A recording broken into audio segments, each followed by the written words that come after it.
اعوذ باللہ من الشیطان الرجیم بسم اللہ الرحمن الرحیم وَإِذْ قَالَ مُوسَى لِقَوْمِهِ إِنَّ اللَّهَ يَأْمُرُكُمْ أَن تَذْبَحُوا بَقَرَةً قَالُوا أَتَتَّخِذُنَا هُزُوًا قَالَ أَعُوذُ بِاللَّهِ أَنْ أَكُونَ مِنَ الْجَاهِلِينَ قَالُوا ادْعُ لَنَا رَبَّكَ يُبَيِّن لَّنَا مَا هِيَ قَالَ إِنَّهُ يَقُولُ إِنَّهَا بَقَرَةٌ لَّا فَارِضٌ وَلَا بِكْرٌ عوان بین ذلک فافعلوا ما تؤمرون۔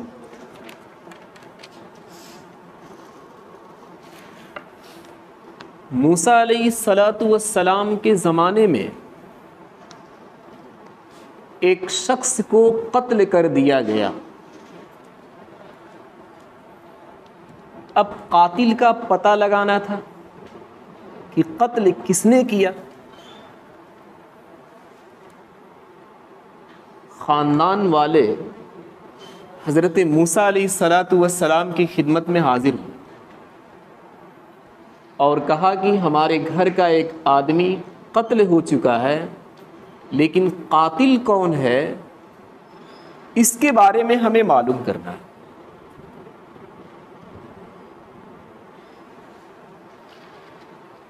ایک تفسیر کے اندر لکھا ہے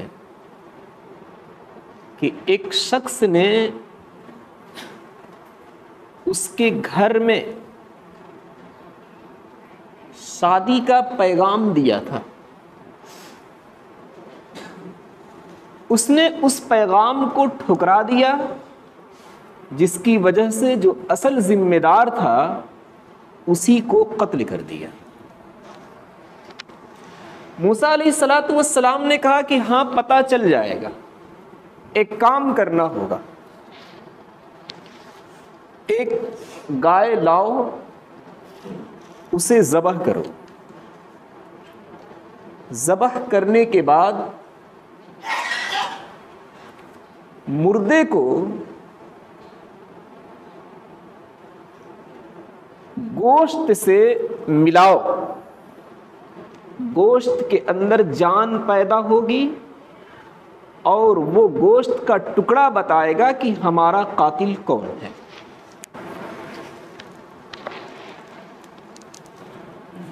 یہ اس مذہب کی بات نہیں ہے۔ کہیں ایسا نہ ہو کہ ہم اور آپ کرنے لگے کہ مقتول تو پایا گیا، قاتل کا پتہ نہیں ہے، ہم بھی گائے کو لائیں ذبح کریں اور پھر اس کے بعد دونوں کو ٹچ کریں تو پتہ چل جائے گا قاتل کون ہے۔ ایسا کچھ بھی نہیں ہے۔ حضرت موسیٰ علیہ السلام کے زمانے کی بات ہے۔ لوگوں نے کہا کہ گائے کو لائیں، پھر ذبح کریں، پھر مردے کو اس سے ٹچ کریں تو وہ بتائے گا کہ قاتل کون ہے۔ اتتخذنا ہزوا، موسیٰ تم ہمارا مذاق اڑا رہے ہو، یہ کوئی بات ہے؟ موسیٰ علیہ السلام نے فرمایا اعوذ باللہ ان اکون من الجاہلین، اللہ کی پناہ، اگر دین کے بارے میں یہ مذاق اڑاؤں تو سب سے بڑا جاہل میں رہوں گا۔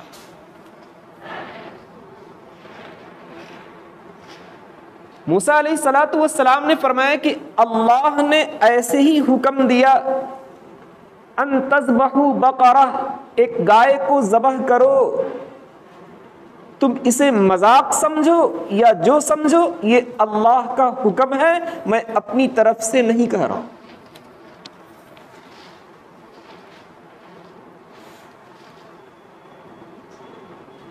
اس آیت سے ایک مسئلہ متعلق ہے مذاق اڑانے کا۔ آپ دیکھے ہوں گے جہاں کہیں دو چار بیٹھتے ہیں تو لوگوں کے درمیان عجیب عجیب باتیں آتی ہیں،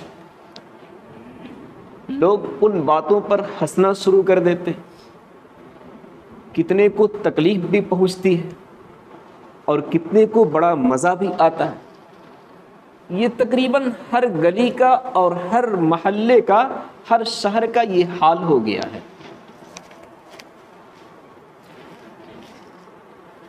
قرآن پاک نے بہت تفصیل کے ساتھ اس مسئلے کو ذکر کیا ہے۔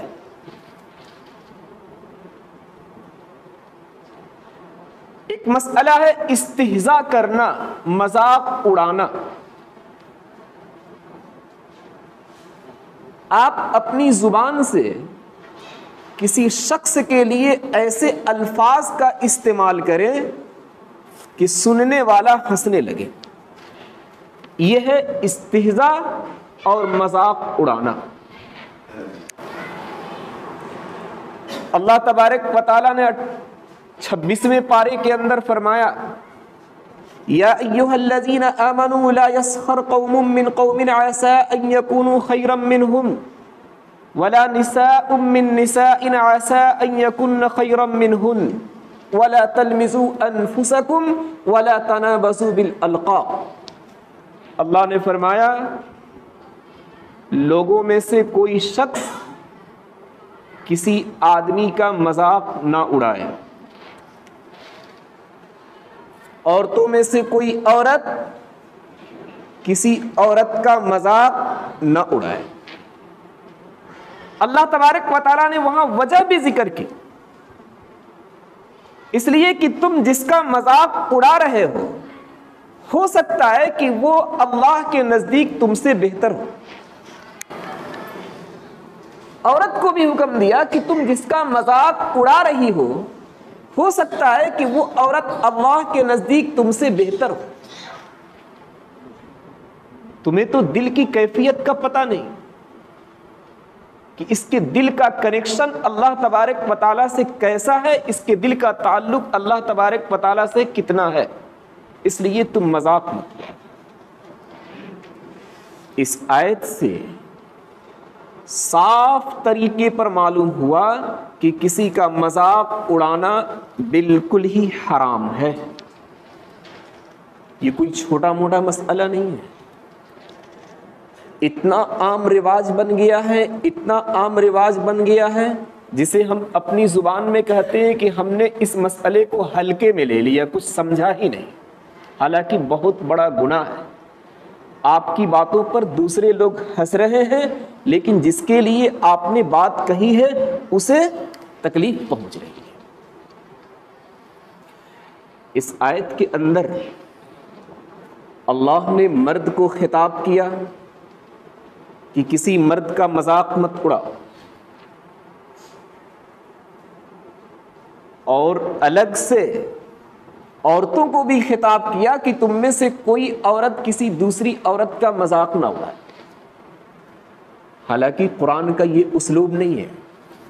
قرآن کا اسلوب اور طریقہ یہ ہے کہ حکم مردوں کو دیتا ہے، عورتوں کا تذکرہ نہیں کرتا، اور مردوں کے اندر عورتوں کو شامل کر دیتا ہے، عورتوں کا الگ سے بیان نہیں کرتا. اللہ تبارک و تعالیٰ نے نماز کا حکم دیا، اقیموا الصلاۃ، صرف مردوں کو حکم دیا، عورتوں کو الگ سے حکم نہیں دیا. البتہ مردوں کے ساتھ عورتیں بھی شامل رہیں گی. زکوٰۃ کا حکم دیا، اللہ تبارک و تعالیٰ نے فرمایا وآتوا الزکاۃ، زکوٰۃ ادا کرو. مردوں کو حکم دیا، عورتوں کو الگ سے بیان نہیں کیا، لیکن عورتیں اس حکم کے اندر بھی شامل رہیں گی کہ تمہیں بھی زکوٰۃ دینی. اللہ تبارک و تعالیٰ نے روزے کا حکم دیا، کتب علیکم الصیام، مردوں کو حکم دیا کہ تمہارے اوپر روزہ فرض ہے، عورتوں کو حکم نہیں دیا، لیکن عورتوں کو شامل کیا کہ تمہیں بھی روزہ رکھنا ہے. حج کا حکم دیا، وَلِلَّهِ عَلَى النَّاسِ حِجُّ الْبَيْتِ مَنِ اسْتَطَاعَ إِلَيْهِ سَبِيلًا. اللہ تعالیٰ نے مردوں کو حکم دیا کہ تمہارے اوپر حج فرض ہے، عورتوں کا تذکرہ نہیں کیا، لیکن عورتیں حج کے اندر شامل ہیں کہ تم بھی استطاعت رکھتے ہو تو تم بھی حج کرو. تو قرآن کا طریقہ یہ ہے کہ مردوں کو حکم دیتا ہے اور عورتوں کو پردے میں رکھتا ہے. ہمارا طریقہ الگ ہے. ہم گھر میں رہتے ہیں، عورتیں بازار میں رہتی ہیں. الٹے چل رہے ہیں، سمجھ رہے ہیں؟ کچھ سمجھ میں نہیں آ رہا کہ مطلب معاشرہ سدھرے گا کیسے، معاشرہ سدھرے گا کیسے. ایک صاحب سے میری بات ہوئی کہ محلے والے، کسی دوسرے شہر کی بات ہے، معاشرے کی اصلاح پر ایک بہت بڑا جلسہ کرایا. اور جتنے کارکنان تھے جلسے سے فارغ ہونے کے بعد وہ سب کے سب شراب نوشی میں لگ گئے.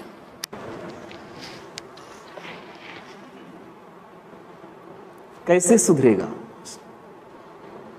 ہم تو صنم ڈوبے ہیں، تمہیں بھی لے ڈوبیں گے. نہیں، ہمارے شیخ طلحہ صاحب نے فرمایا ہر ایک صرف اور صرف اپنی فکر کرے.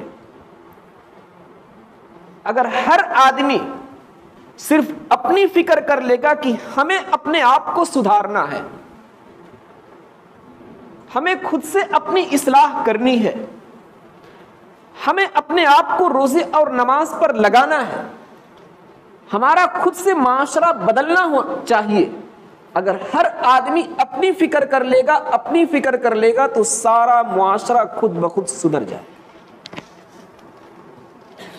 الغرض میں یہ باتیں کر رہا تھا کہ اللہ تبارک و تعالیٰ نے قرآن پاک کے اندر یہ اسلوب اور طریقہ رکھا ہے کہ مردوں کو حکم دیا اور عورتوں کو شامل کر دیا، الگ سے عورتوں کو حکم نہیں دیا. لیکن جب مذاق کی بات آئی تو اللہ تبارک و تعالیٰ نے مردوں کو الگ حکم دیا کہ تم کسی مرد کا مذاق مت اڑاؤ، اور عورتوں کو بھی الگ سے حکم دیا کہ تم میں سے کوئی عورت کسی عورت کا مذاق نہ اڑائے. عورتوں کو بھی الگ سے. کیوں؟ مردوں کے بنسبت عورتوں میں ایک دوسرے کا مذاق اڑانا کہیں زیادہ ہے. دو چار عورتیں جہاں کہیں جمع ہوں گی آپ ان کی زبان کو بند دیکھ لیں، شاید کہیں ہو جاوے گا، ورنہ ان کی زبان بند نہیں رہتی. تمہارا رنگ ایسا ہے، تمہارے پوشاک ٹھیک نہیں، تمہارے زیورات ٹھیک نہیں، تمہارا قد ٹھیک نہیں، طرح طرح کی باتیں ایک دوسرے کے اندر پھیلتی چلی جاتی ہے. ذرہ برابر ہماری ماؤں اور بہنوں کو احساس نہیں ہوتا کہ ہم اس کا مذاق اڑا کر اپنے سر کتنا بڑا سزا مول لے رہے ہیں. اسی لیے عورتوں کو الگ سے حکم دیا کہ دیکھو مردوں کو ہم نے دے دیا، تمہیں بھی الگ سے ہم حکم دے رہے ہیں کہ کوئی عورت کسی عورت کا مذاق نہ اڑائے. ایک دوسری بات یہاں یہ سمجھنی ہے کہ قرآن کریم نے یہ تو کہا کہ کوئی مرد کسی مرد کا مذاق نہ اڑائے، کوئی عورت کسی عورت کا مذاق نہ اڑائے. دو مسئلے کو ذکر کیا، حالانکہ دو مسئلے اور رہ گئے. کوئی مرد کسی عورت کا مذاق نہ اڑائے اور کوئی عورت کسی مرد کا مذاق نہ اڑائے. ان دونوں مسئلوں کو قرآن کریم نے ذکر نہیں کیا. مرد کا مذاق اڑائے اس کا ذکر کیا کہ یہ حرام، عورت کا مذاق اڑائے اس کا ذکر کیا کہ یہ حرام. مرد عورت کا مذاق اڑائے اس کا ذکر نہیں کیا، عورت مرد کا مذاق اڑائے اس کا ذکر نہیں کیا. کیوں؟ مرد کا عورت کے ساتھ ایک جگہ جمع ہونا یا عورت کا مرد کے ساتھ ایک جگہ جمع ہونا یہ تو شروع ہی سے شریعت نے منع کر دیا. گویا کہ دونوں جمع ہوں گی ہی نہیں. اب دونوں جمع نہیں ہو سکتی ہے تو پھر مذاق کی بات بھی ان دونوں کے درمیان نہیں. شروع ہی سے ذکر کیا کہ ان دونوں کا اکٹھا ہونا ہی منع ہے، تو پھر مذاق کی بات تو بعد میں آئے گی. لہذا ان سب کا مذاق اڑانا کیا بلکہ جمع ہونا ہی حرام ہے. یہ آیت جب نازل ہوئی کہ کوئی کسی کا مذاق نہ اڑائے، ہمارے بزرگوں کا طریقہ اور ان کی زندگی پورے طریقے پر بدل گئی. عمر ابن شرحبیل ایک اللہ کے نیک بندے ہیں. انہوں نے کہا کہ اگر میں کسی شخص کو بکری کے تھن سے منہ لگا کر دودھ پیتے ہوئے دیکھوں تب بھی اس کا تذکرہ اپنی زبان پر نہ لاؤں. کیوں؟ کہیں اللہ ہمیں بھی ویسے ہی نہ بنا دے. عبداللہ ابن مسعود رضی اللہ تعالی عنہ نے فرمایا کہ کسی کتے کا بھی میں مذاق نہ اڑاؤں. کیوں؟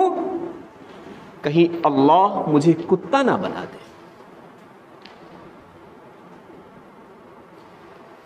ایک روایت ہے اللہ تبارک و تعالی کسی کی صورت اور کسی کا مال نہیں دیکھتا، بلکہ اللہ تبارک و تعالی اس کا دل اور اس کا عمل دیکھتا ہے. صورت اور مال نہیں، اللہ تبارک و تعالی کی نظر اس کی نیت اور اس کے دل اور اس کے عمل پر ہوتی ہے. اسی وجہ سے فقہاء نے لکھا ہے کہ اگر کسی شخص کو مالدار دیکھو تو تم یہ فیصلہ نہ کر دو کہ یہ بہت اچھا آدمی ہے. ہو سکتا ہے کہ اس کا دل خراب ہو. ایسے ہی اگر کسی شخص کو تم غریب دیکھو، فقیر دیکھو، محتاج دیکھو تو تم یہ فیصلہ نہ کرو کہ یہ برا آدمی ہے. ہو سکتا ہے کہ اس کا دل اللہ کے نزدیک اچھا. اللہ کے یہاں قدر جو ہے وہ دل کی ہے، ظاہری شکل و صورت اور مال و دولت کی نہیں. اللہ تبارک و تعالیٰ نے صاف فرمایا ان اکرمکم ان اللہ اتقاکم، ہمارے یہاں سب سے باعزت وہ شخص ہے جو تم میں سے سب سے زیادہ تقوی والا ہو. اور تقوی کا تعلق دل سے ہے. اللہ تبارک و تعالیٰ کی نظر دل پر ہے. اس لیے کسی مالدار کو مالدار دیکھ کر اس کے لیے اچھائی کا فیصلہ کر دینا اور کسی غریب کو غریب دیکھ کر اس کے لیے برائی کا فیصلہ کر دینا یہ ہمارے لیے مناسب نہیں ہوگا. ایک اور مسئلہ ہے وَلَا تَلْمِزُوا أَنفُسَكُمْ،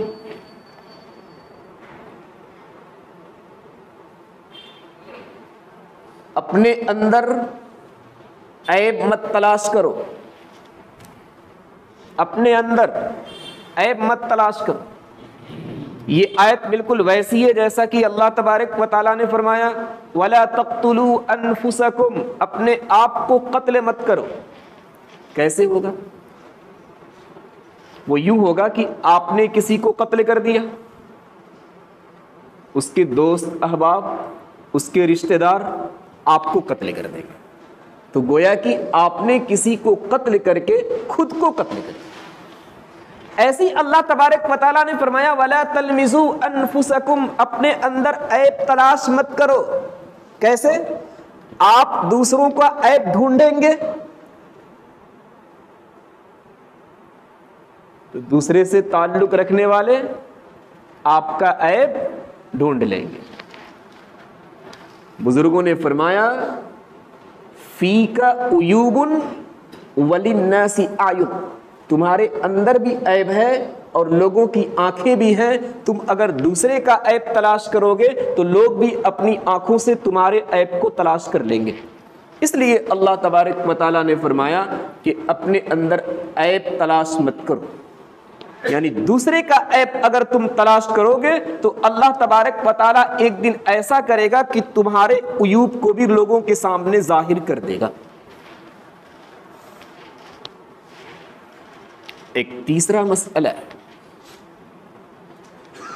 وَلَا تَنَابَزُوا بِالْأَلْقَابِ، برے ناموں سے لوگوں کو مت پکارو.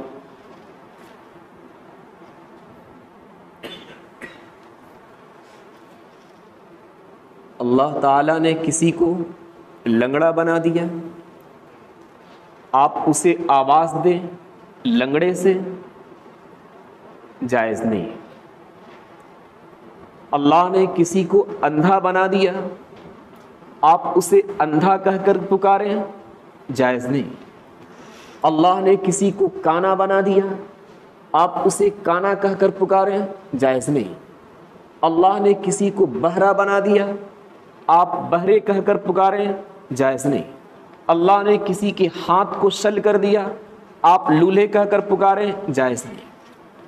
وَلَا تَنَابَزُوا بِالْأَلْقَابِ، برے لقب سے اور برے نام سے کسی شخص کو مت پکارو۔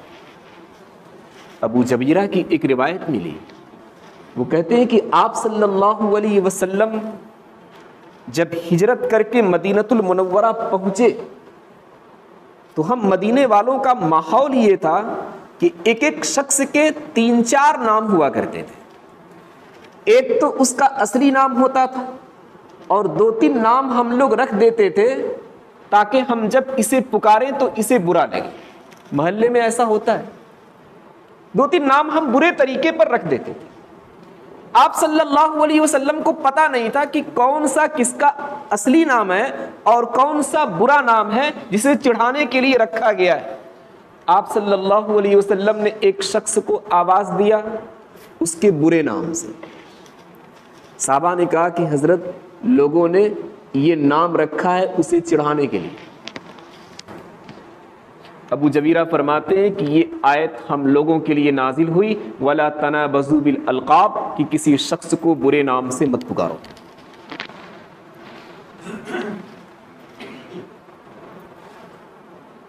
اب آپ کو برا نام تلاش کرنے کی ضرورت نہیں ہے، گھر ہی والے خود رکھ دے رہے ہیں، سمجھ رہے ہیں یا نہیں؟ مفتی گوگل اتنا تیزی سے کام کر رہا ہے۔ میں نے اس سے پہلے بھی شاید بتایا تھا کہ ایسا کام کیا ہے وہ کہ جتنے برے نام تھے سب کو ڈال دیا ہے اور اس کا معنی اچھا بتا دیا ہے، اور اچھے ناموں کا تذکرہ تک نہیں کیا۔ ہر طرف سے ہمیں اور آپ کو گھیرنے کی کوشش کی جا رہی ہے، صرف ہمیں اور آپ کو دیکھنا یہ ہے کہ کہاں ہم گر جا رہے ہیں۔ بہت برا ماحول، ایک ہمارا ذہن بن چکا ہے کہ نام ایسا ہونا چاہیے، ایسا ہونا چاہیے جو محلے میں نہیں بلکہ پورے شہر میں کسی کا نہ ہو۔ آپ ذرا سوچیں کہ اگر نام آپ نے ایسا رکھ دیا جو شہر میں کسی کا نہ ہو تو وہ کام بھی ویسے ہی کرے گا جو شہر میں کسی نے نہ کیا ہو۔ نہیں، آپ صلی اللہ علیہ وسلم اور صحابہ کرام رضوان اللہ علیہم اجمعین ہر طریقے کا ہمیں راستہ دکھا کر گئے۔ ناموں کے سلسلے میں صحابہ کی ایک لمبی فہرست ہے، 1 لاکھ سے زائد صحابہ ہیں۔ ہم کیوں نہ ان صحابہ کے ناموں پر اپنے بچوں کا نام رکھیں؟ صحابیات ہیں، ہم کیوں نہ ان کے ناموں پر اپنی بچیوں کا نام رکھیں؟ نام اگر خاندان سے ٹکرا گیا تو کیا ہوا؟ نام اچھا رہے گا، اس کا اثر بھی اچھا پڑے گا، نیک اور صالح بنے گا، اور اگر نام برا رہے گا آپ یقین مانیے کہ اس کا بھی اثر پڑے گا، وہ آگے چل کر برائی کے کاموں میں لگے گا تو پھر ہماری اور آپ کی رسوائی ہوگی۔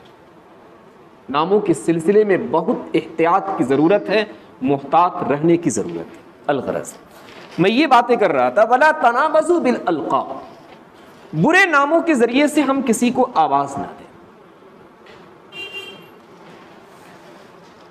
معارف القرآن کے اندر لکھا ہے کہ اس آیت کا ایک دوسرا مطلب یہ ہے کہ ایک شخص سے گناہ سرزد ہوا اور اس نے توبہ کر لیا۔ پہلے چوری کرتا تھا لیکن اب چوری سے توبہ کر لیا، ڈاکہ زنی کرتا تھا اب ڈاکہ ڈالنے سے توبہ کر لیا، نعوذ باللہ من ذالک زنا کرتا تھا زنا سے توبہ کر لیا۔ تو اب جب توبہ کر لیا ہے تو اسے چور کہہ کر پکارنا، زانی کہہ کر پکارنا، ڈاکو کہہ کر پکارنا، وَلَا تَنَابَزُوا بِالْأَلْقَابِ، ایسے ناموں سے پکارنا اللہ تبارک و تعالیٰ نے فرمایا کہ جائز نہیں ہے۔ جس وقت چور تھا جس وقت ڈاکہ زنی کرتا تھا اس وقت کرتا تھا.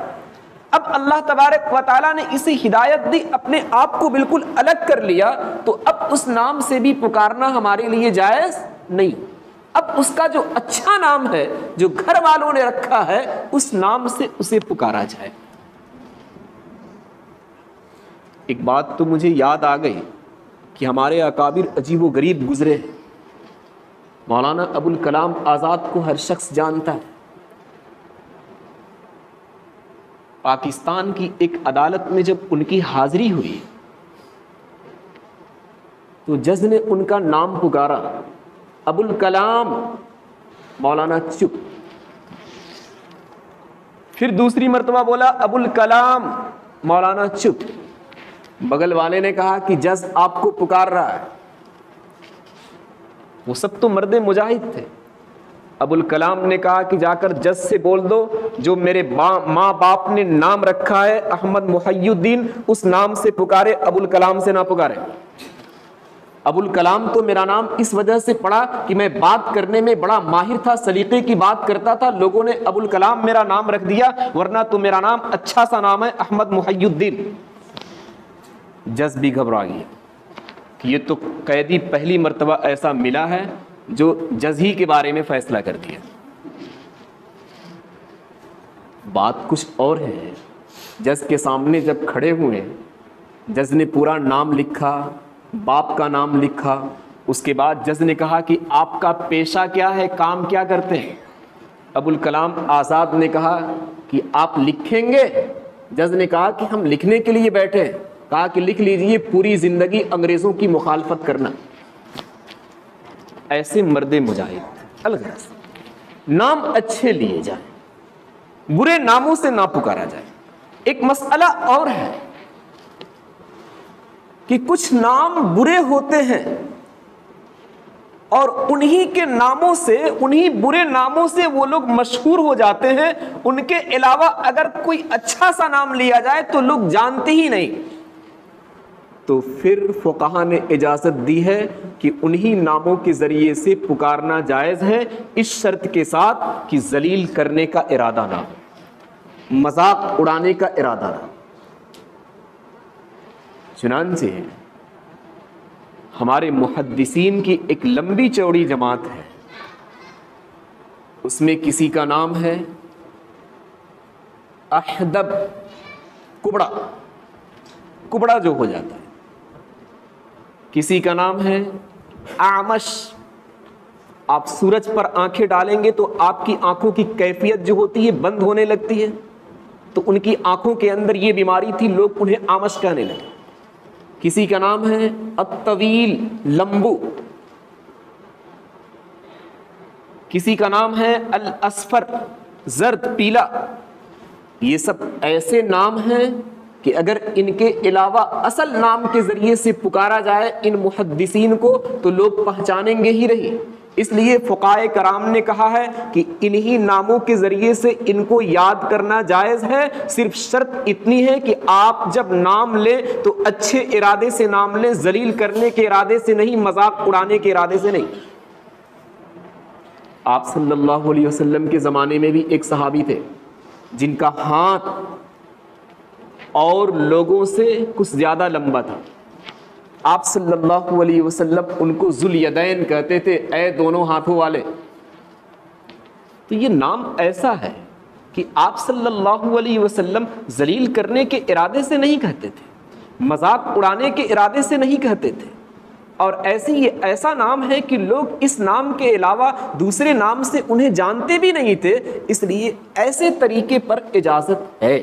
اسی وجہ سے فقہاء نے لکھا ہے کہ ہم اپنے بچوں کا نام اچھا سا رکھیں تاکہ الگ سے ہمیں برے نام کے ذریعے پکارنے کی ضرورت ہی نہ پڑے. آپ صلی اللہ علیہ وسلم نے حضرت عمر کا لقب دیا فاروق, ابو بکر کو صدیق کہا, عثمان کو ذوالنورین کہا, علی کو اسد اللہ کہا. یہ اچھے اچھے نام آپ صلی اللہ علیہ وسلم نے خود اس امت کو بتائے. سبحان اللہ.